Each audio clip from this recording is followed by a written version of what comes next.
Hi there. Welcome back to the Out of the Cave podcast with Lisaschlosberg. I'm your host, Lisa Schlossberg, a licensed social worker, certified health coach, personal trainer, and yoga instructor. If you, like I have, struggle with your relationship with food, eating, and body image, I am here with this podcast to guide you into healing the relationship you have with yourself through a trauma-informed, holistic, and mind-body-soul approach. Together, we can support you in building a lifestyle of more peace, freedom, safety, and power. Hello, and welcome back to the Out of the Cave podcast. This is me, your host, Lisa Schlossberg, and here we are again today for chapter 6 of The Thoughts Inside My Head. Today, I'm going to continue to do what I have been doing, which is give you my follow-up thoughts, the things that I forgot to include, or rather feel are important to add before we continue. And I will begin today. My little intro today is going to be another shout out to myself for being here. Because this is one of those times, like, I just have to be honest with you. I'm sitting right before I hit record and I'm watching myself just do the perfectionist dance a little bit. I'm looking at my notes. No, this should go here. This should go here. This is how I should organize it. No, that's not right. This isn't right. Nothing's ever going to be right. And so I just did what I would tell anyone to do, which is action. Take action. Just start. Just hit record. Messy action. So that's what we're here to do. And that's how I'm showing up today. And I give myself props for that because my inner perfectionist is moving through withdrawal. So, all of that being said, the first thing that I want to come back to or provide a little bit more information about is addiction. Because I realized that in the last episode, I'm talking about addiction, ultimately. I bring up Overeaters Anonymous, I bring up the 12 steps, I bring up that kind of modality for healing, and I have more to say about food and eating in relation specifically to the addiction model. And again, it's one of those times where these are all things that I include in my curriculum, but we are doing it in a different order here this time. And so I want to, again, kind of go back or just provide more detail and information about my personal kind of stance and belief about food and addiction and why it is messy, why it's complicated, and why it doesn't, for me, really work to fit it into, again, pre-existing frameworks that work for other behaviors and substances. Before I say anything else about it, I will start with the idea that I think this conversation about food and addiction has become very polarized. There's this conversation, and there has been for now likely decades, about if food addiction, quote unquote, is real. And people argue that it is, people argue that it isn't. And in my opinion, the debate about food addiction being real or not is just completely missing the point. This brings it down to semantics. It's like a conversation, arguing about the logistics of it, when I think that really takes away from being able to actually understand and therefore effectively treat it. In some ways, it's an addiction, just like all the others, and in some ways, it isn't. And so we have to, I think, hold space for both of those to exist at the same time, which again challenges black and white thinking. So now I'm going to go through one of the charts that I have that I've made for myself to teach a little bit about the addiction model. And the important thing about this is I'm not talking specifically about the quote-unquote food addiction model. I'm talking about addiction in a general sense. And the point ultimately with all of this is to understand that it's not about what we're doing. It's about why we're doing it. And so it's similar, building on what I was saying last time. And this is a little bit, again, kind of more like heady intellectual learning stuff. But I think it's important so we can have a kind of a map of how we work specifically around food and how it can be addictive. It's not about it being addiction or not. It's about the fact that it's addictive and we have to work with that. So as I was saying in the last episode, it's not about the food or the drugs or the alcohol. It's not about what we're doing. It's about why we're doing it, why we feel in the mind, body, soul system unsafe to operate without those things. So on one side, you can picture kind of like two columns side by side. I'm looking at my chart, so I have the visual aid. What we can do is understand addiction as either a substance addiction or a behavior addiction. So examples of a substance addiction is drugs and alcohol. On the other side, behavioral addictions can be gambling and sex. So one is substance, one is behavior. Okay. Now, the important thing about food and eating, if we continue on the chart, is that it is a substance, it's the food, and it's also the behavior, which is eating. So ultimately, to me, what that means is that there's a lot of different ways that we can find ourselves in an addictive relationship with food. Again, not calling it an addiction, but there are different ways that we can find ourselves in this relationship where it feels compulsive and out of control. And now on the food side of things, so on the substance side of things, we have food, which is the substance, but we also have to consider a couple things. Now, especially, there's more and more research being done on hyper-palatable and ultra-processed foods. And the reason we have to consider that here is because high-fat, high-sugar food, and just in general, high-fat, high-sugar, high-calorie is better for survival, right? Think about, again, we are mammals. If we were out in the wild, we would need higher fat, higher sugar, higher caloric intake for survival needs.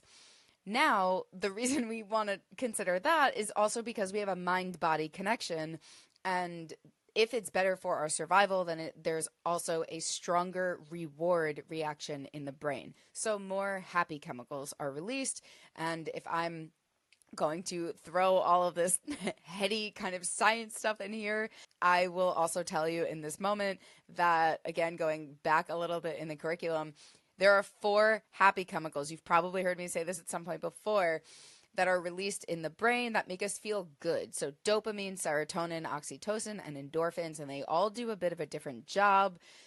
Endorphins, right, are the natural painkiller, which is why when we exercise, we are actually putting ourselves through stress and discomfort, and it releases endorphins. Oxytocin is our bonding chemical, our bonding hormone. So a mother who just gave birth, for example, is flooded with oxytocin. You experience oxytocin when you get a hug, when you have an orgasm. This is the chemical that bonds us to other humans. So again, it's biologically wired into us. And then dopamine and serotonin can feel like reward.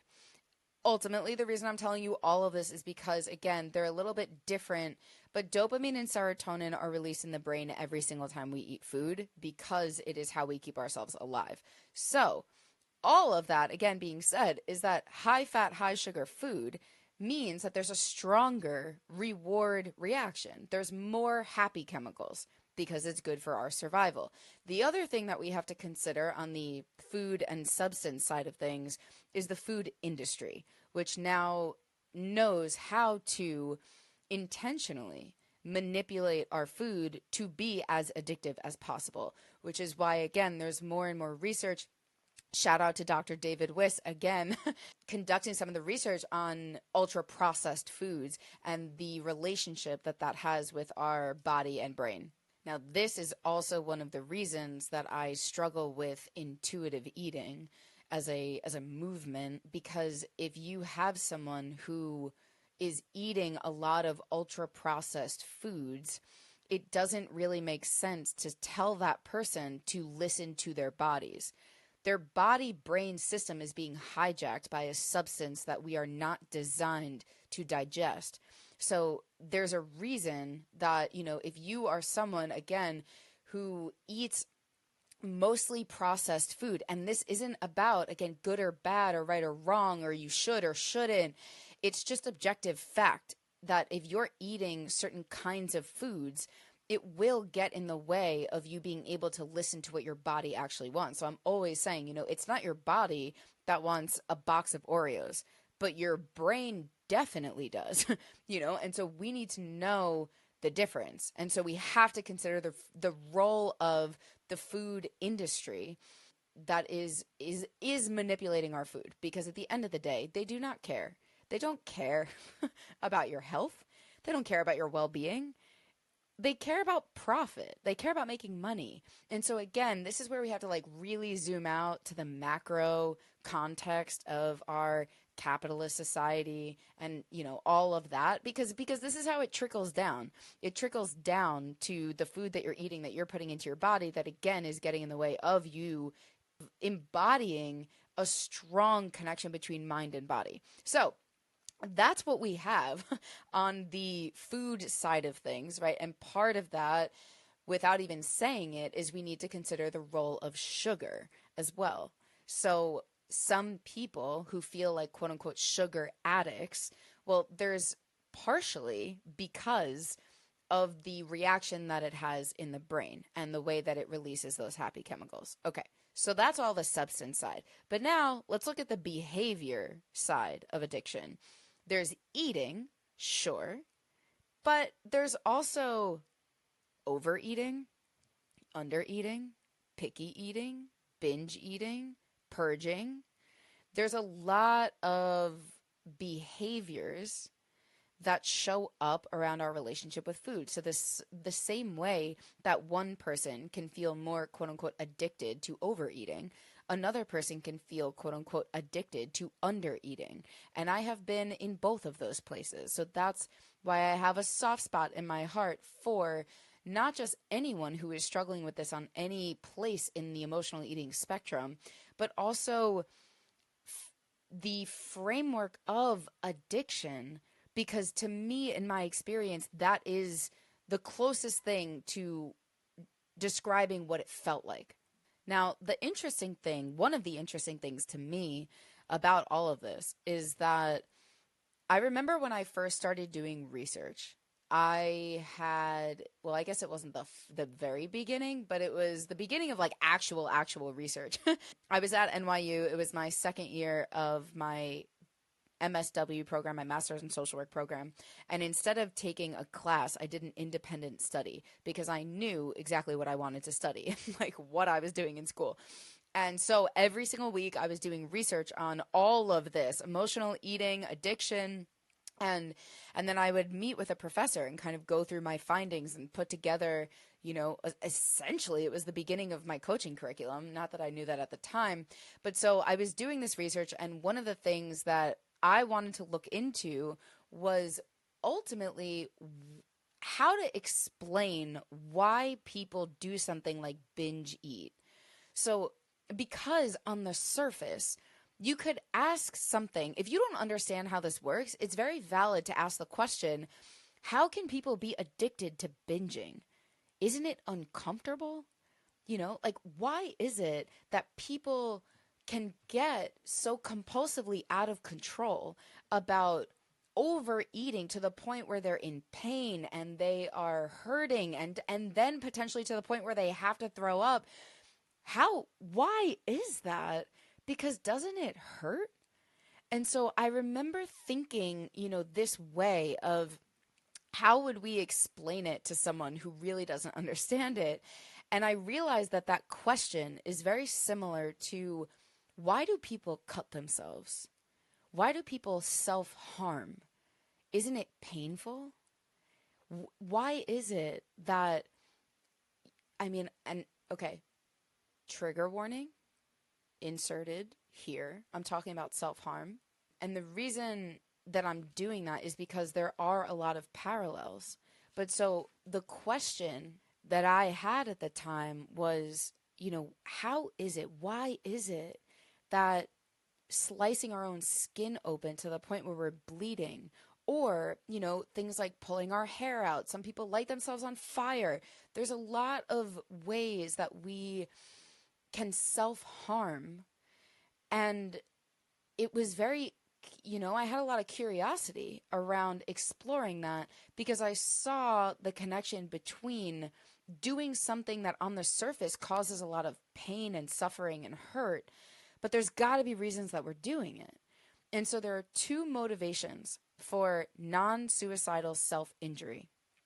And that's NSSI, non-suicidal self-injury. So in the intention, and again, this is important, the intention is not to commit suicide. The intention is not to end a life. The intention is to do a thing that will, again, on the surface, look painful. And there are two motivations to doing this. One, positive reinforcement, which is the behavior itself is pleasurable.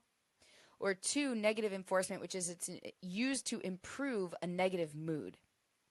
And so the important thing about all this, and the reason I'm teaching you all this, is because eating food is a prime example of something that can function to do both simultaneously. If we use the example of eating a piece of cake, it can be pleasurable all by itself, even if you're not in a bad mood, right? You could be in a great mood, and eating a piece of cake can be a pleasurable experience. So that's one reason, is to have that.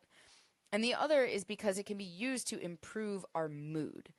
And so the idea, again, is the point being what's happening in the physical, visible, surface dimension is a response to the psychological, invisible environment. It is not about the substance or the behavior. It's about how the substance or behavior makes us feel. If eating, binge eating, overeating, purging, or cutting provides the desired response emotionally, there really is no question why people do what they do physically. And when it comes specifically, I'll give you some examples of self-harm actually, getting the need met.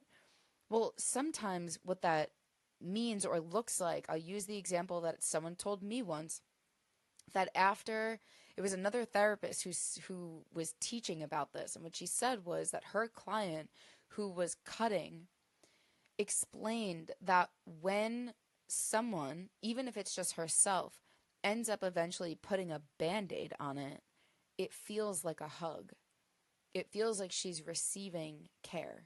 For a lot of people, yes, it is a cry for help. It is a call for help. It is needing attention, and not in a negative way. This is how we make ourselves known and our struggles known. And a lot of people, I mean, the research I did just this year for school is about how some of the time being either in a bigger body gaining weight or in a really, really thin body losing weight to an unhealthy degree in either extreme can be for people their way of signaling to others, I'm not okay.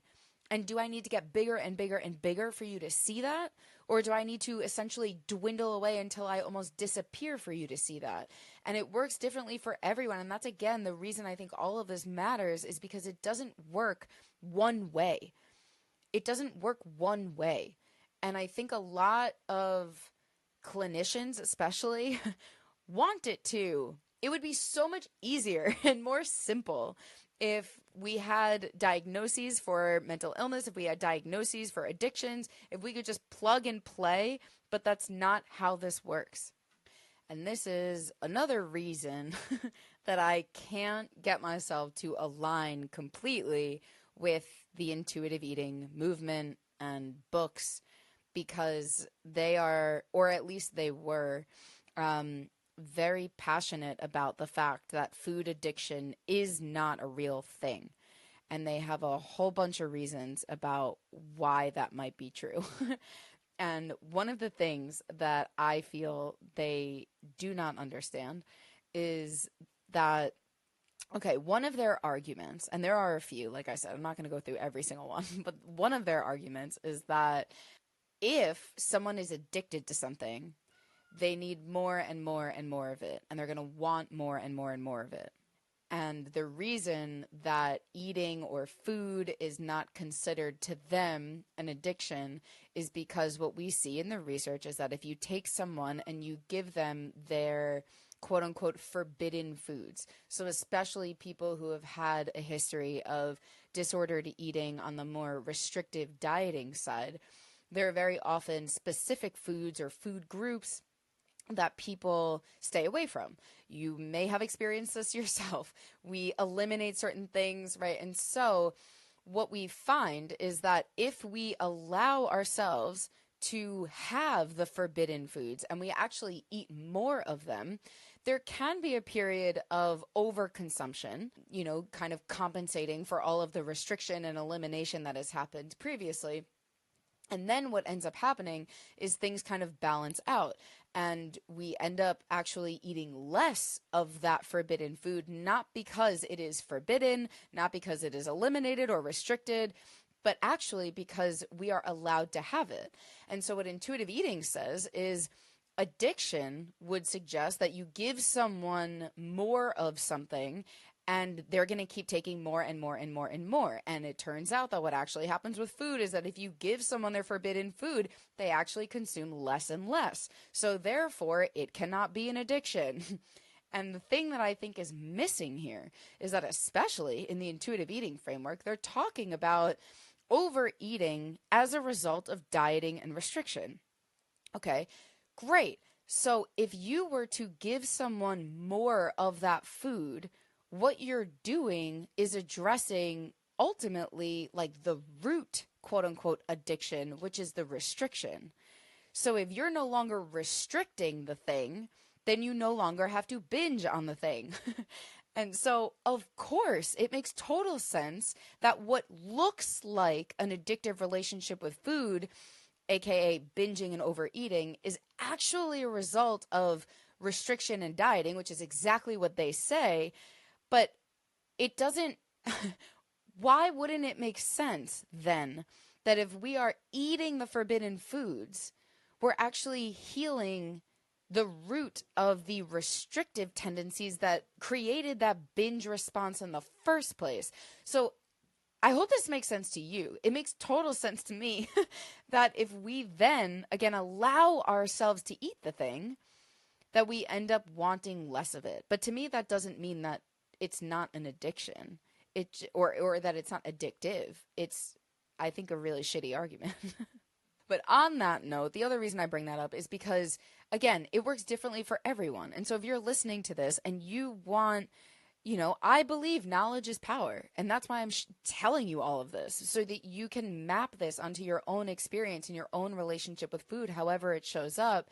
I think the other thing we need to know about it is that, again, not only that some people can be more addicted to overeating and some people more addicted to undereating, but I think there's also this nuance about being addicted to the cycle, being addicted to the cycle of how the behaviors are playing out. And I definitely have worked with people that have identified, binging to a point where they can't even think anymore. And I remember, again, just to give you an example, when I was working with someone who said, I binged so hard. I was lying on the couch. I felt like a whale, in her words.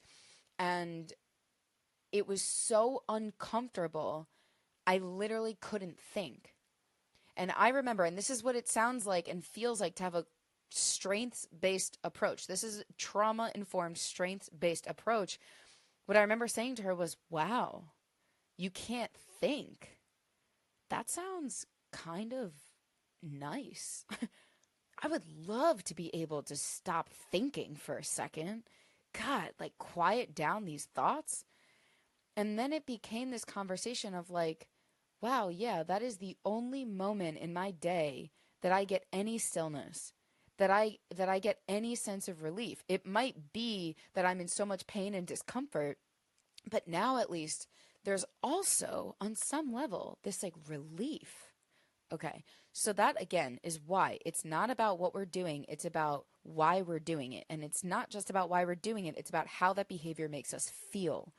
And so if, again, on a deeper level, it provides a sense of relief, then of course we're going to continue binging if that's the only way we know how to access that feeling. But the reason I'm saying all of that is because for some people, there is also the element of purging after binging. And what I'm saying to you is whether it is feeling compulsive and addicted to overeating or undereating, you might also find that it's really not about the food for you, but if you have the predictability of going from binging to purging to binging to purging to binging to purging, that roller coaster, even though again it's not pleasurable and you don't enjoy it and you don't want to be doing it, if you are regularly creating a predictable physiology for you to experience, it can be another way that we get, again, quote unquote, addicted. So all of this, you can be addicted to food. And again, I'm using addicted like in quotes. It's addictive to food as a substance, to certain foods, hyper-palatable, ultra-processed foods more than others, sugar because of that reaction in the brain. And then we have all these different eating behaviors. And we also have the way that they're in relationship with each other. So it's not just overeating, but for a lot of people, a lot of you listening, I imagine, right? It's the on-off cycle. It's the being on a diet and then binging in reaction to it. It's the binging and purging. It's the control and restriction versus, the having what you want or being out of control around what you want. But either way, it's all to say that it operates very individually for each person. So I like to use Gabor Maté, Dr. Gabor Maté's definition of addiction. I probably should have said this earlier, but this is what I mean every time I use the word addiction. And this came from, I believe, his latest book, The Myth of Normal. I think that's where this came from. I know it's Dr. Gabor Maté's definition. Addiction is a complex psychological, emotional, physiological, neurobiological, social, and spiritual process. It manifests through any behavior in which a person finds temporary relief or pleasure and therefore craves, but that in the long term causes them or others negative consequences, and yet the person refuses or is unable to give it up. Accordingly, the three main hallmarks of addiction are short-term relief or pleasure and therefore craving, long-term suffering for oneself or others, and an inability to stop. So that's what I mean when I say the word addiction, that there's short-term relief or pleasure, that there's long-term suffering, and an inability to stop. So you can see how that plays out. For some people, it's overeating, short-term relief, long-term suffering, inability to stop, or undereating, short-term relief, long-term suffering, inability to stop. So that's the addiction model.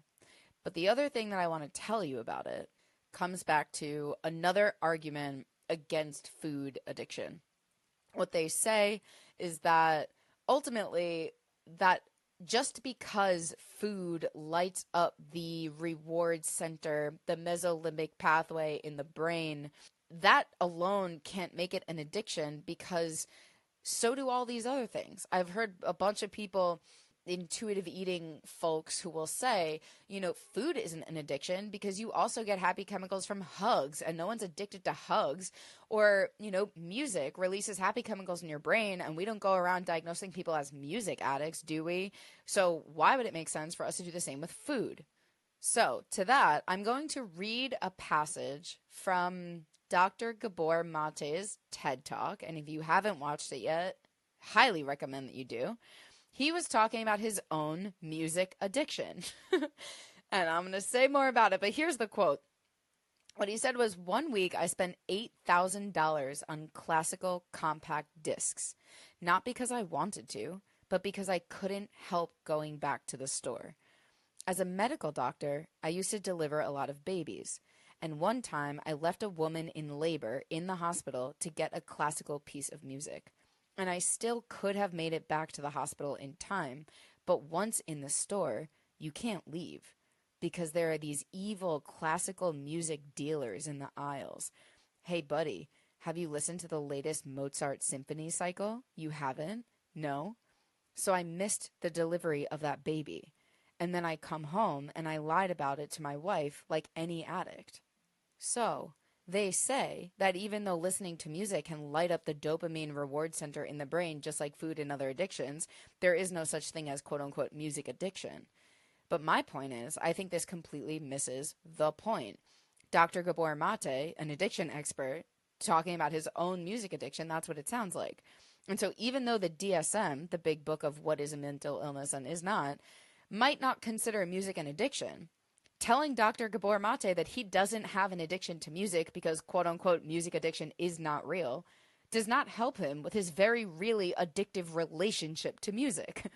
And so even if the DSM does not consider food or eating an addiction, telling people who find emotional stability in eating food that they aren't addicted even though they feel like they are is not helpful. To me, this is not about being right or wrong. It's not about true or false. It's about, is this helpful? And being, in my experience, what I've witnessed or what it feels to me like is that people grip to this belief system. Food addiction is not real. Food addiction is not real. And it's like, okay, but if I'm working with people who feel addicted to food, that's not helpful. And then inevitably, the other thing that always comes up, right? It's like, if food were an addiction, then we'd all be addicted because everyone has to eat food. And so if you eat food and you feel addicted to it, then I should eat food and also feel addicted to it. And that is faulty logic because that's also not how we work. And so it, again, completely misses the point. Here's another quote, Dr. Gabor Maté. It's a myth that drugs are addictive.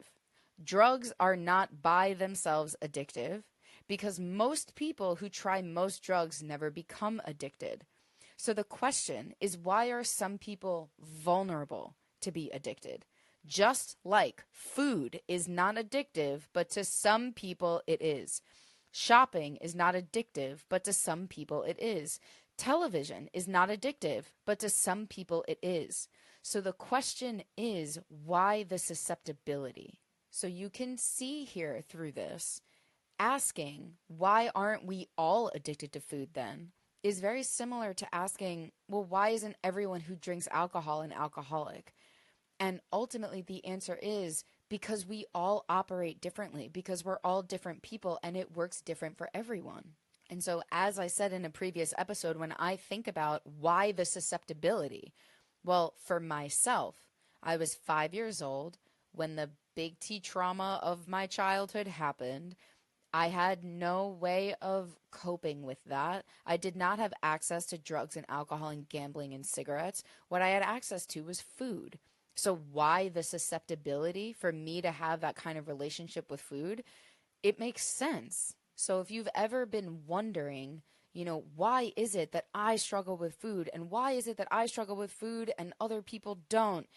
This is just the way of it. This is the nature of it. And we want to really think about not necessarily trying to figure it out, but to honor that this is the way it works. And in some ways, even though it can be very frustrating and underwhelming and potentially scary or whatever else it brings up in you, that there is no answer to that. It's because we're all different.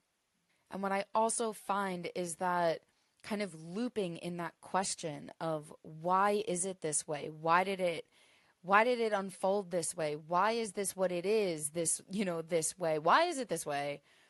Can be a very effective distraction from feeling how you feel about the fact that it is this way. And this is why I'm sharing all of this information about addiction, is to bring us back to the stages of grief. Because as I was listening to the last episode, one of the things that kept coming up for me was I want to validate that sometimes there needs to be grieving, right? We're talking about radical acceptance. Transformation begins with the radical acceptance of what is, which is to say transformation begins with the grieving of what isn't. And so I think it's really valid and fair if in order for you to arrive at a place of acceptance that this is your relationship with food, that you do sometimes feel out of control around overeating, that you do feel addicted to certain foods or food groups, whatever it is, if you are struggling to radically accept that that's true, it might be because you have to grieve that you don't have the relationship with food that you want to have right now. The way some people have to acknowledge and accept or grieve that they don't have the relationship with alcohol that they want to have. That some people don't have the relationship with money or shopping or spending that they want to have. And instead of trying to understand from an intellectual place how you got here and try to, kind of figure out, quote unquote, what's wrong with you that you ended up this way, none of that is helpful because it can, again, be very distracting from just feeling how you feel about where you are right now and the fact that it's not where you want to be. It's not how you want to feel. Grieve that food is your thing. That's okay to do. I think it's necessary to do. So in some ways, this is an invitation to really just sit with the question and consider the answer. That is, how does it make me feel that this is my relationship with food? And that's why I think part of what I thought of when I was listening to the last episode, when I was hearing myself talk about the grief that came up around not being able to have as much coffee as I want. Like, I don't have the relationship with coffee that I want to have, but I have options. I can either show up every day in denial of that, or I can tell the truth about it, which will require me to grieve what isn't. And when I heard myself say, this is so unfair, like, why does it have to be this way? I know at this point that that's really valid. And the only thing that I really need to do is validate that. It's not fair. It's not fair. And that I hear come up very often around food and eating, where people can say, my sister is a drug addict and she's in recovery because she can practice abstinence and I can't. And everyone, and everyone seems to think that struggling with food is way easier than struggling with other things. But I don't have abstinence, and and it's like, what I'm saying to you is allow yourself to have that temper tantrum. That matters. That's important because that emotional energy has got to go somewhere. And it's not your fault. It's not your fault that food is your thing. And it is definitely your responsibility to tell the truth about it and allow yourself to feel how you feel about it so you can grieve what isn't, therefore accepting what is. And that, I think, needs, again, to be clarified, because if you're not doing that, if you're not willing to accept what is and grieve what isn't, again, that's the beginning of transformation. And if you're not doing that, then you are blocking, getting in the way of things actually changing. Couple other things about all of this. Number one, it reminds me of when Jade Beal was on this podcast and we talked about, one of the reasons I really respect Jade is because she is someone who started listening to my podcast and was like, nope, like not a fan. And she has said this in her own interviews on this podcast about she was very kind of indoctrinated with the anti-diet, intuitive eating movement. And so when she heard me talking about food acting like an addiction or a drug, she was like, absolutely not. And then a while later kind of came back and was able to hear what I was actually saying. And then she moved through my group and then she did a podcast too, actually. Anyway, one of the things that we talked about was when she heard me say food is a drug or food can be a drug or something of that nature, she was really, really against it. Again, because intuitive eating. But what we clarified in our conversation and in our work together is that I'm not saying food is a drug. What I'm saying is that some people can use food like a drug. And that, again, is a really important distinction, because I'm not saying that everyone has an addictive relationship with food. Some people certainly don't. They have their stuff elsewhere. It's other things that they're struggling with. No one, by the way, is not struggling with anything. That sometimes is the other kind of thing. We make these assumptions about other people. Oh, I struggle with food. It's so hard for me. And they don't struggle with anything at all. And it's like the amount of times that I have seen that mask come off. Like, you don't know what that person's anything looks like. You don't know what that person's anything looks like. Okay, so again, be mindful of that assumption, But all of this is because I'm coming from a place of saying some people can use it like a drug. I certainly am one of those people for whom food has operated like a drug. When I was growing up, especially, and I had no consciousness at all about what I was eating or how much I was eating or when I was eating, anything around it, it was because food was like a drug to me. It was really being used emotionally, psychologically, to numb and disconnect. And so I know intimately what it's like to use food like a drug. Am I saying that everybody does? No. Am I saying that everybody has that instinct? No. No, not at all. Because I know at this point that my story is my own story and not anyone else's. And that also leads me to the other thing that I love about Gabor Mate's TED Talk, because what he talks about when he talks about addiction, and I guess Johan Hari would say a similar thing, but I know it's in Gabor Mate's TED Talk, where he talks about seeing addiction this way removes the us versus them paradigm. And some people are not, I believe, psychologically willing or feel safe enough psychologically to acknowledge or accept that it's not us versus them. Right? It's like when we look at addiction, you can look at, oh, well, those are addicts, and I'm not an addict. Some people are addicts, and some people are not addicts. And that's us versus them. And that, again, is not how it works. And especially with food and eating, because everyone, every single human has a body. Every single human survives on food, and every single human experiences emotions, whether they're conscious of it or not. These things are connected. These things are related. And so there's an entire spectrum that goes from, on one side, it's eat to live. Right? I don't struggle with food at all. I don't even think about food. I just eat when I'm hungry. I stop when I'm full, and that's it. Potentially someone like that, and it's like, what? It's so hard to relate to. But again, those are the people where it's like their struggles are elsewhere. It's not that they don't have struggles, it's just they're elsewhere. And then the other side of the spectrum is live to eat. And maybe that's the only thing that feels pleasurable or safe or comforting. Whatever it is, the whole point is that it's not us versus them. It's not some people who struggle with food fit in these boxes and other people don't. It's that we all exist on the spectrum somewhere because we all have a mind, body, soul system. We're all spiritual beings having a physical experience with an animal brain in a social context, surviving on food, and it's going to manifest differently for everyone.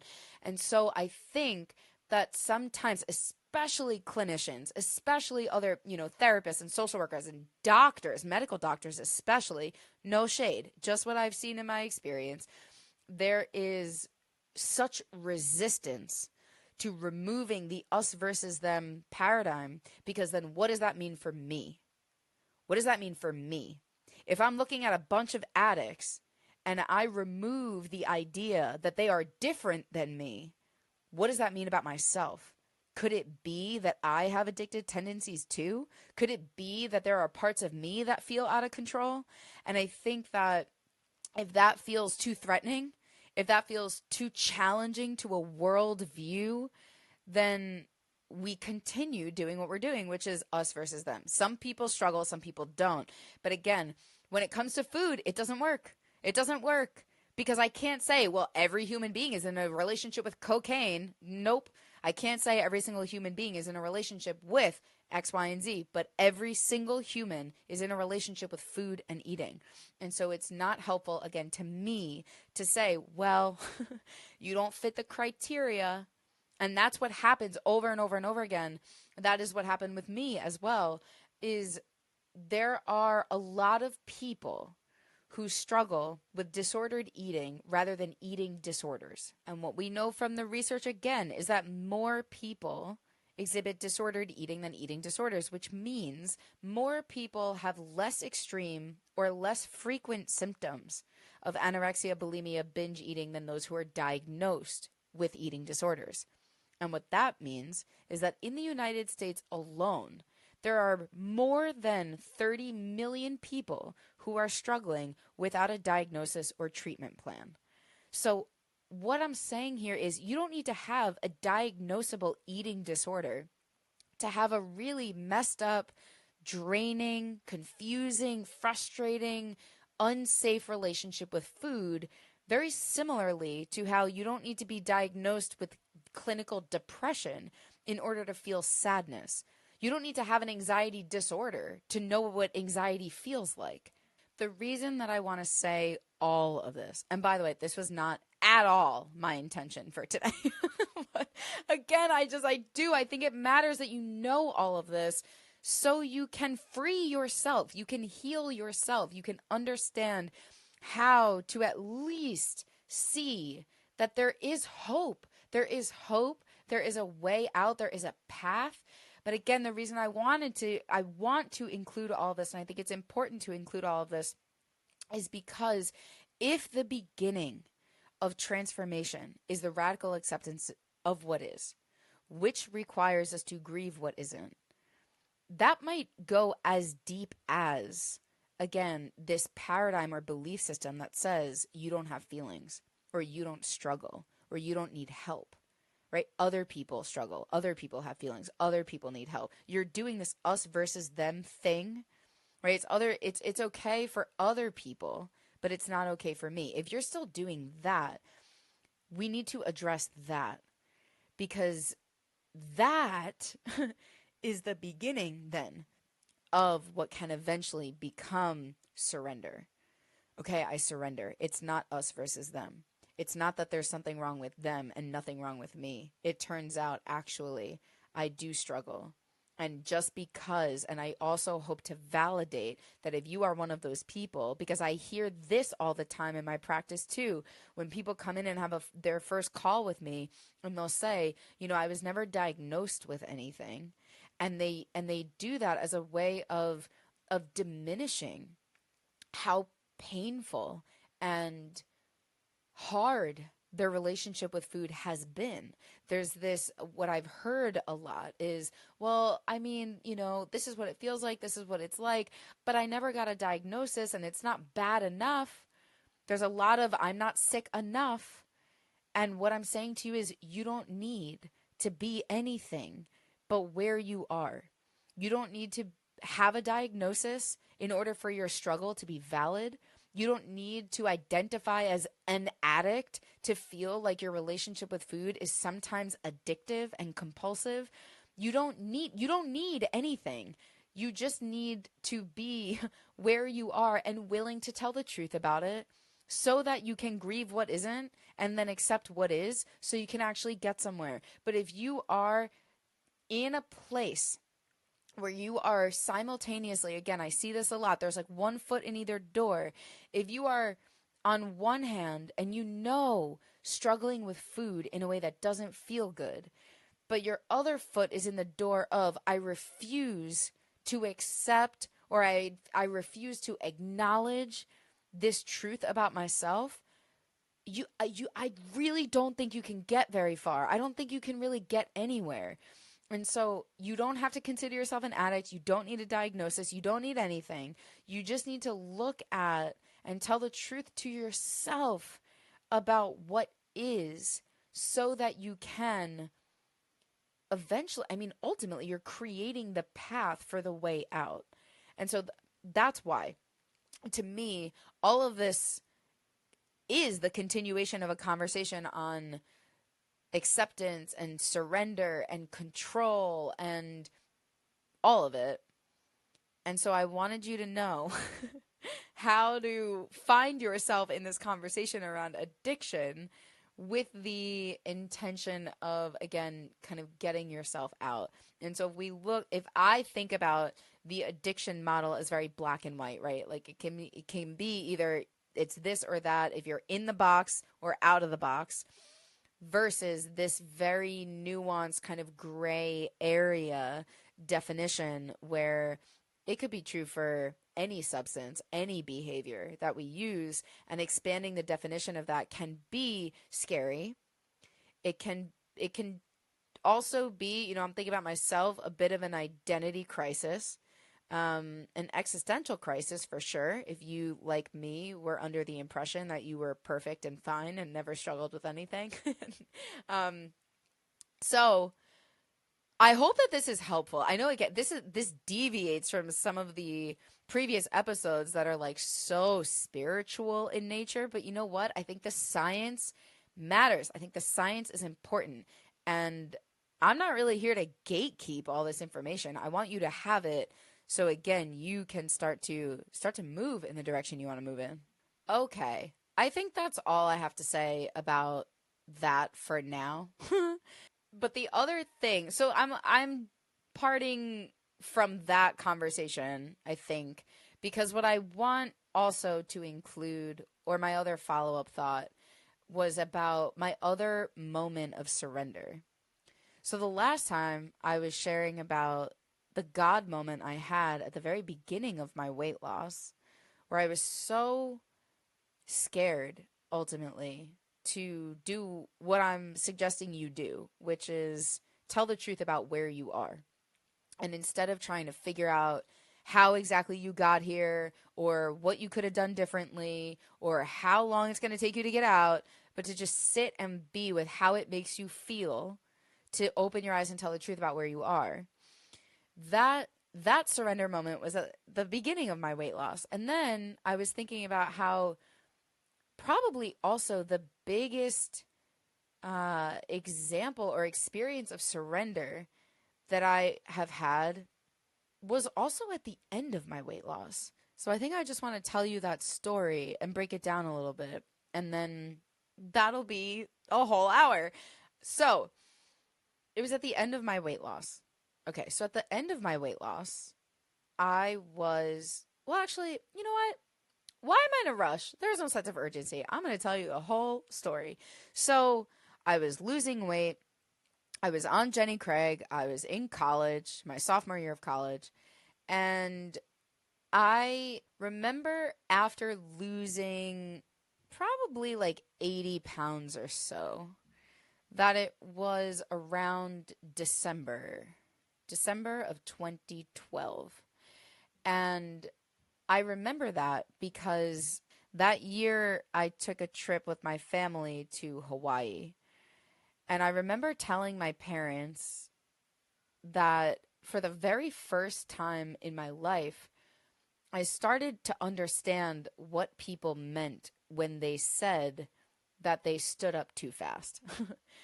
I had heard that a bunch in my life and I never understood it. I never had any clue what people meant when they said they stood up too fast. And I used to just think, I used to hear that and be like, stood up too fast? Like you know, like you have like legs that are functioning. Like what does that mean?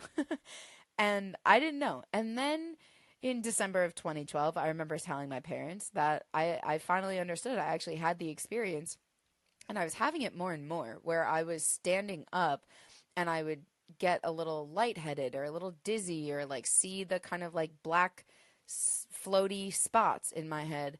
And that was brand new for me. And I remember feeling at the time like, I don't know, it's just something I noticed. It's not that bad, but whatever. You know, I'm sure it'll go away.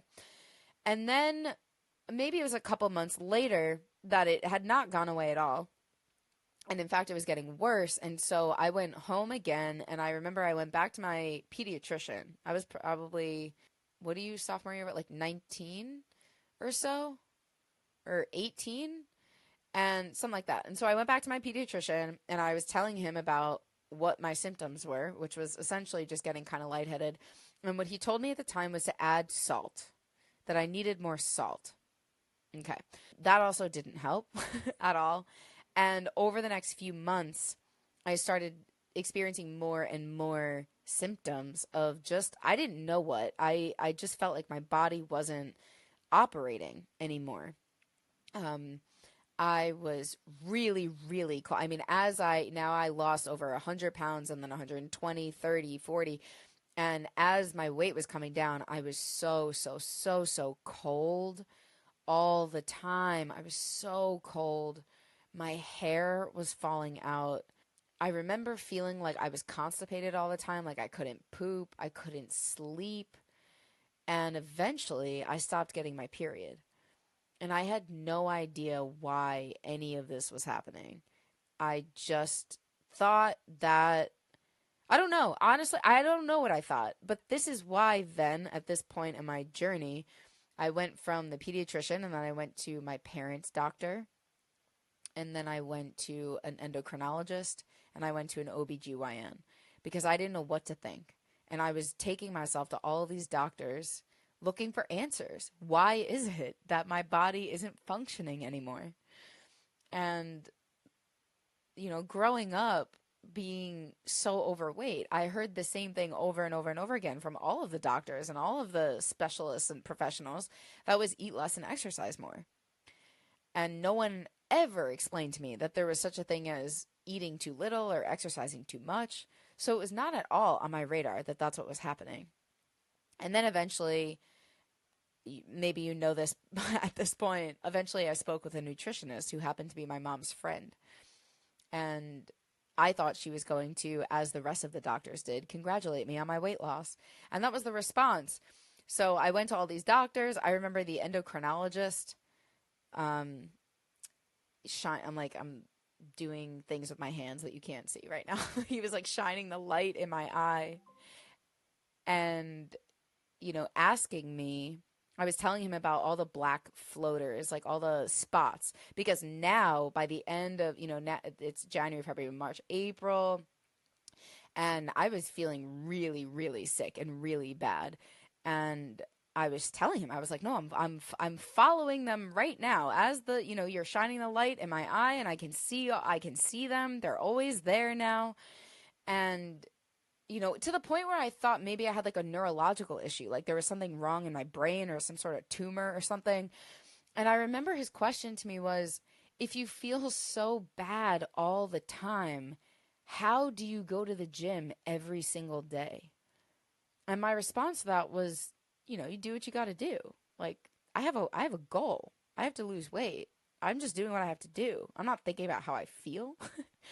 And so it became clear to me in hindsight years later that I was in this position where the more I could suppress how my body felt, the more dopamine my brain felt. The more I could push down and deny and ignore my body, the more weight I lost and the better that felt.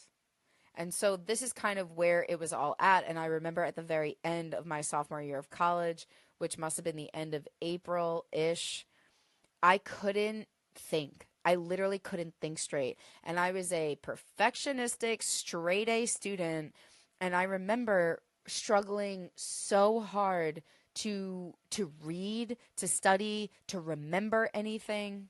And I remember calling my mom from the lobby of the undergrad library at Michigan. And I remember being in tears because what I remember saying to her was, like, my brain's not working. I'm doing everything I can. I don't know why I can't do this. I can't even explain in this moment to you what it felt like that I couldn't control my brain. And now it's so clear to me. I was so starved and malnourished and underfed, but I can't even express to you what it felt like to be like staring at a page of words in a book and just not being able to absorb any of it.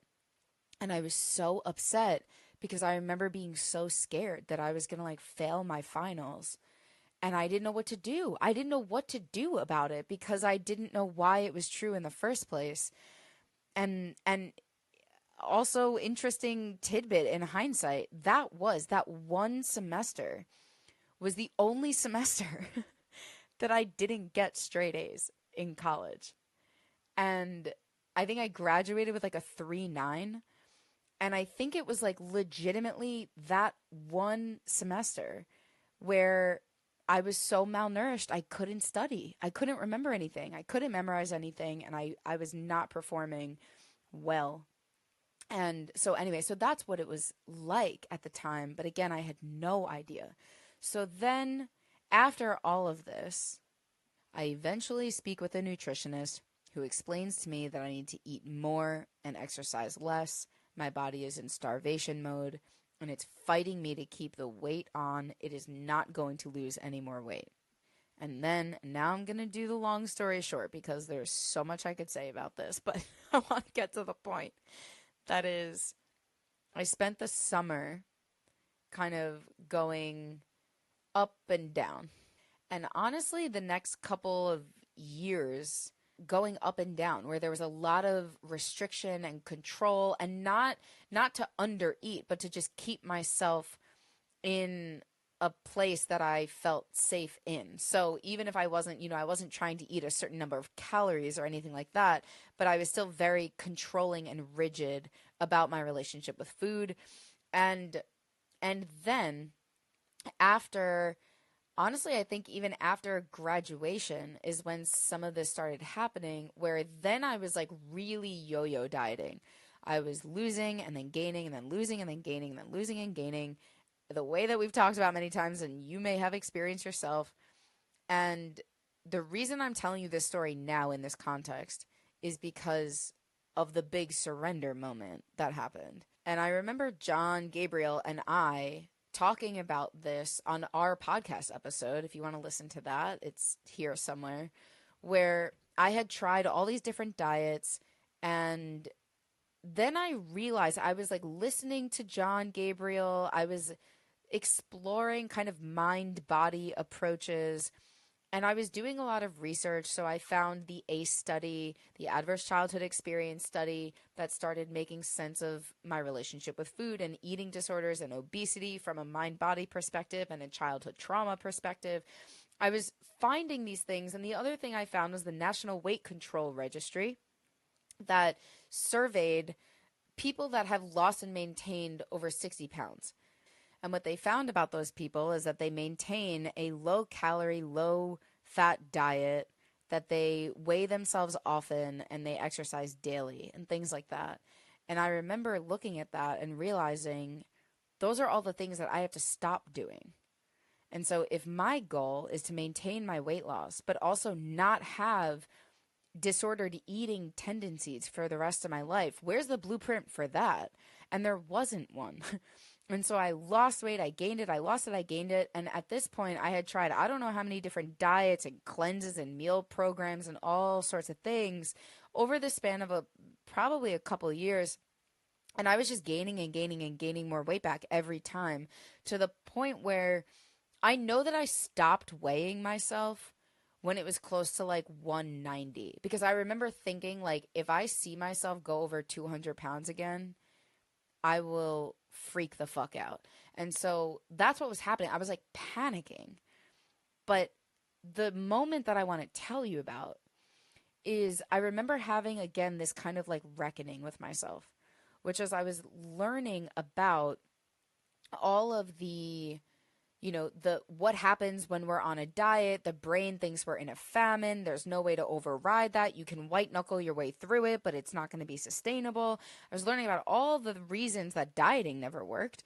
And I was also learning about like mind body medicine and stress reduction over size reduction, and things like meditation and breath work. And I was just looking at all of the data, the ACE study and the National Weight Control Registry, and putting it all together. And what it showed me was that I have two options. I can either move in this direction that I have been moving in, where I try to control my body and my weight, and I go on a diet and I lose weight temporarily. That's one path. That's one option. I can keep doing exactly what I'm doing. And that's the tricky thing about diets and meal plans and detoxes and all the programs. They look different. One says low carb, one says low fat. But at the root of it, they're the same thing. Because if it feels like a famine to your brain doesn't know if it's a low carb famine or a low fat famine. It knows that it's in a famine because it's designed to protect you. So I realized that at a certain point, that was like, wait. Everything that I've been doing is essentially the same. You know, to my human brain, they're totally different, but to my animal brain, they're all the same. And so I can keep doing that. I have that option. There's no shortage of diets to try. But I have run this experiment over and over and over again. And every single time I lose it, I gain more. Every time I lose 5, I gain 10, I lose 10, I gain 15, I lose 15, I gain 20. And now I've gained almost 40 something pounds just yo-yo dieting. And if I look, and this is where for me, it was like the logical left brain science driven part of me really, it was very important. It was very important. And I say that because, you know, as we do more like emotional, spiritual kind of work and development, there's sometimes a tendency to pathologize or demonize the intellectual self. And it's like, no, we just need them all to be working together. What we need is a balance. And so at this point, I remember putting on my like scientist hat and being like, all right, just look at the data. This is what you have found. You've run this experiment multiple times. This is what you have found. Every single diet leads to weight gain. That's what you have found in your exploration of this. It's not that dieting leads to weight loss. It's that dieting leads to weight loss followed by weight gain. So if you don't get distracted by dieting leads to weight loss, if you don't get distracted by believing that short term, that shiny object, like that promise of it'll give you weight loss, if you can remember that your own experience has suggested that that's not actually the way it works, what it actually is every diet leads to weight gain. And I started replacing the thought diets equal weight loss with the thought diets equal weight gain. And so all of this to say, that was one path. That was one path. I could continue to do that. Or I could essentially do what it felt like was, like I said last time, throw myself off a cliff. The only thing I knew was that the only certainty I had was that if I went back on a diet, I would gain more weight. If I tried to control my body, again, it was going to retaliate. But if I didn't do that, I didn't know what was going to happen. If I stopped dieting, if I stopped weighing myself, if I stopped counting calories, I didn't know what would happen. My fear was convinced that I knew what was going to happen, that I was going to gain it all back. My fear felt that way. And I remember thinking, well, you know what? Then what it turns into is option number 1 is certain weight gain. Option number 2 is possible weight gain. Which would you choose? And I just backed myself into a corner, essentially, by looking at the truth. That is, well, I really don't want to continue doing this certain weight gain thing. Okay, well, then the only other option is to do this possible weight gain thing. And there were definitely parts of me that were like, absolutely fucking not. Because again, at this point, my source of happy chemicals, my source of safety was coming from controlling my body, from restriction, from elimination, from dieting, from weighing myself. All of those things were like the structures that allowed me to feel safe in this new body, in this new life, with my emotions that I still did not know how to process at all. And so that was a major surrender moment, because it was another time of like throwing my hands up and saying, you know what? Fuck it. What am I going to do? The only thing I know how to do, the only way that I know how to move forward is to keep trying to control. But every single time I try to do that, I put more weight on my body, and I don't want that anymore. So I remember I put the scale away. I stopped getting on the scale. And by the way, you want to talk about addiction? It is so valid to feel like you have an addictive relationship to the scale. And that's another thing. Like, are they going to put weighing yourself as an addiction in the DSM? No. Does it operate the same way? Do you feel as compulsive sometimes around the scale as you do anything else? Absolutely.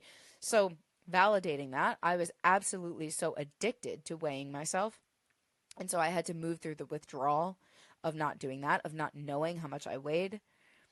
And I started focusing. I mean, this, it's like I just feel like all of this could be like everything needs its own episode. And maybe I'm just waking up to that now. Like, that's, yes. Like, I'm like seeing like a big head nodding. Like, yes, this is all matters. This is all important.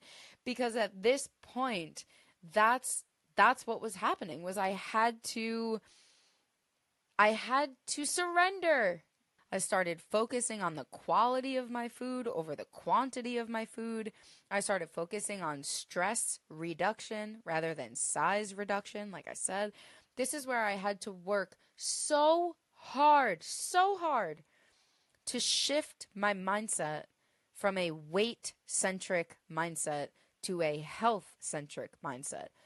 I was now responsible and aware that I was responsible for my mental, emotional, spiritual, social, as well as physical health. And so I had to very intentionally start aligning with that value of health over weight, which is essentially what the rest of the coaching program is about. But at the time, and again, the reason that this all feels on theme is because it was surrender. It was, again, moving into the unknown, uncharted, unprecedented territory of trying to not control my body and just let it do what it's going to do. And so I was non-negotiable about things like meditation at the time, which, as I think I have made abundantly clear, I hated doing. I was so uncomfortable and I wanted to, crawl out of my skin. But things like that, because it felt like I was creating path number two. I was creating path number two. I didn't want to travel down path number one anymore. And so I needed other ways of coping and managing. And ultimately, I mean, the long story short again is that the less I tried to control my weight, the more it actually balanced out and stabilized and maintained itself. And so I lost some of the weight that I had gained from all the yo-yo dieting. And through the surrender of, again, like throwing myself off a cliff and just saying, I don't know. I don't know what's going to happen, but I'm willing to find out, because all I do know is that this is what it looks like on the other side. In doing that, it was not actually my worst fear realized, which was that I was going to gain all the weight back. It actually ended up being the awakening of my life that diets don't work, but we also don't need them to. And that there is another way. There is another way. And that was really the beginning of so much of this. But when I was thinking about, I heard myself talk about the surrender to weight loss. And then it also, I guess it was this part of me that was like, yeah, but what about the huge moment of surrender after all of that? And so that's what wanted to be shared today. And I remember even in the episode that I did with John, we both talked about how at a certain point we just refused to diet anymore. And how that was a kind of surrender moment for both of us. But I remember him saying, well, it was even higher stakes for you, Lisa, because for you, dieting actually did work. It did work, for your big, successful, massive weight loss. And then it was after the fact that it didn't. And so that's why, like, I give this version of myself so much credit, because she was so scared. She was so, so scared. And I know that. And I really remember that. So I'm not sure. I'm not sure if, what I want to say is that I hope maybe someone listening finds some inspiration to potentially go a day without weighing yourself, or eat when you're hungry, even though you're scared to, or whatever it is. That's what I hope. That's what I hope in sharing this, that that along the way, as you are surrendering, I think that's the thing. I think that's why I wanted to share all of this, because when I think of surrender, I still think of like the lazy river. That's the visual I get. When I think of the word surrender, if I were going to share like the energy that the word surrender holds for me, I imagine someone in a little tube, like traveling down the lazy river, like, I'm surrendered. And that sounds so nice. But the truth is, in my experience, that maybe one part of me is in a tube in the lazy river, surrendering and experiencing all of that.